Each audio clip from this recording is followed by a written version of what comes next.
how are you today? I hope you're doing well. I am a parent to a child with a congenital heart condition. Let me try that again. Congenital heart disease called hypoplastic left heart syndrome. So I'm here to just talk about some things that I've been through, tell some stories, and part of that is talking about some of the people who helped me get through it, who helped me along the way. So today I want to tell you about the world's greatest security guard. So when my son was born, he had his first open heart surgery when he was, I think, 4 days old, and then he spent about 7 weeks in the cardiovascular intensive care unit. We call it the CVICU. So he spent about 7 weeks there. He had a few complications after his first surgery, and he got an infection as well. So he had a lot of things to recover from, like more than just the surgery. Like he went through a lot in the first couple of months of his life. So when we finally got to bring him home, when we brought him home, it was like bringing home, or like how I would imagine it would be like bringing home triplets, because we had to watch him so closely. I can remember we had a pulse oximeter, called it a pulse ox, and there was this little sticky thing. It looked like a Band-Aid, and we would wrap it around his toe or his finger, and it would tell us his heart rate. Excuse me. It's allergy season, and I'm allergic to everything. Sorry. I've been doing a lot of that lately. So anyway, so we would monitor his heart rate, his oxygen saturation, and when he was really, really small, like in between surgeries 1 and 2, I most of the time would let him sleep with the pulse ox running, and like I'd have it attached to him. So especially during the day, because I could keep a close eye on him during the day. So brought him home, and I had the pulse ox attached to him. One day while he was taking a nap, I noticed that his heart rate started to drop and got like really super low. Like he was still a newborn, so it was just a lot lower than it should have been. So that concerned me. And another thing that was happening was that he was really not doing well with this medicine that they were having him take. It was called digoxin. And they told me to watch out for something called digoxin toxicity. They said that if he's doing a lot of vomiting, then I needed to call them, the hospital. So, well, they were at the hospital. It was the high-risk clinic at the hospital. So he was throwing up a couple times a day, like more than just spit up. Like I would feed him and he would throw most of it up. Like it wasn't spit up. So I called them and I said he's vomiting a lot. His heart rate's really low. His oxygen saturation was supposed to be between 75 and 85%, which already isn't that much because someone with a normal heart has pretty close to 100% oxygen saturation. But his was supposed to stay between 75 and 85% because anything more than that would just be too overwhelming and it would be too much for that particular stage. So he had only been home for 1 week, and he was already having these problems. And so I called them. They said, you need to bring him back. We need to check him out. We might change his medicine dose. You know, there are lots of things that we can do. So we're going to run some tests, so bring him back. I said, okay. So imagine if you hadn't really slept that much in over 2 months and you just had a baby and you had two other kids and you were having to give this very fragile, medically complex newborn baby who had just gone through a lot, a different medication every 3 hours around the clock.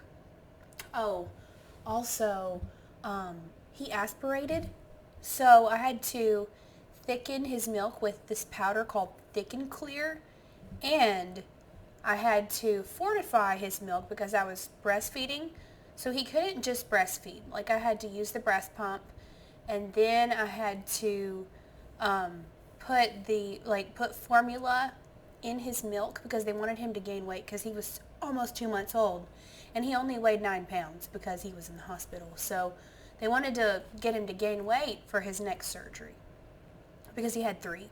So doing all that, plus round-the-clock medication, plus, like, he's having problems. I was tired. Very, very, very tired. And in some ways, I'm grateful for that tiredness because it was a good distraction from how difficult everything was. Like, the exhaustion was just like, it kept me from thinking too hard. If that makes any sense. Like, it kept me going too, because I knew, like, I had to do this. Like, I couldn't just, like, say, oh, I'm too tired, I need a break. Like, I needed a break, but there was no slowing down. There was no option of slowing down. I had to keep going. And knowing that, I think, kept me going. So that's probably the only way that I made the 3-hour drive with this baby by myself to this high-risk clinic at this hospital. When I got there, I guess I kind of realized how tired I was because I parked in the wrong parking garage. Okay, trying to think of the best way to tell you what I actually did. I parked in the wrong parking garage. There were several. I parked in the wrong one. I ended up being like almost a mile away from where I was supposed to be. I took a bus to get, it was bad. It's a level of exhaustion that I don't even have words to describe. So I was pitiful. I had this baby. I was by myself. Things were not going well for me that day. I ended up I think I was like 45 minutes late for the appointment. I called them and I told them what I did, and they just kind of laughed a little bit and said, just come on, we'll still see you. Like, it's okay. It's going to be okay. They were super sweet. And when I got there, I just boo-hooed. I was just like, so tired, and he's throwing up all the time. And they just hugged me and said, it's okay, Mama. And they ran some tests on him. They ended up cutting his dose of digoxin quite a bit, and the vomiting stopped. So at least, like, it was a very productive appointment. The appointment itself went really well. But I knew that I was going to have a really long trip back to that parking garage where I parked. And I was not looking forward to it because I had an epidural whenever I had him. And for some reason, this was my 3rd epidural because I had an epidural with all 3 of my kids. But for some reason, this time, the epidural really had a lasting, like, effect on my back. Because, you know, whenever you get an epidural, they stick a giant needle in your back, right? But this time, like, the soreness lasted for a really long time. Like, at one point, like, we were staying with some family because, you know, we had to be close to the hospital for so long, and we had to be at the hospital for so long. So we were spending a couple nights with some family who lived nearby, and they had this really tall, like, really steep staircase, and my back just gave out in the middle of the staircase, and I got lucky. I was wearing a backpack. It wasn't really a heavy backpack, but my husband was walking right behind me, and he caught me by the top handle of the backpack. And if I hadn't been wearing that backpack and he hadn't been there to catch me, I would have just, like, fallen down the stairs, I guess, because my muscles just went, no. Like, nope. My back muscles just noped right out of there. It was like, no, we're done.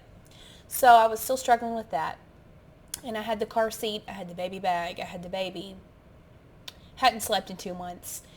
And there was this security guard who saw me in the hospital lobby. And he just kind of did like this. He like was like talking to his friends, you know, like laughing, like talking to his friends. And then he just kind of sees me out of the corner of his eye and he goes, like, something's not right. Something is wrong with that lady. You know, that this lady needs help. This is a damsel in distress. All right. So he instantly recognized, like, something was going on with me and I wasn't okay. I was having a terrible, horrible, no good, very bad day. You know, just like when I was a kid, that was one of my favorite books, Alexander. I talked about Alexander a lot when I was a kid.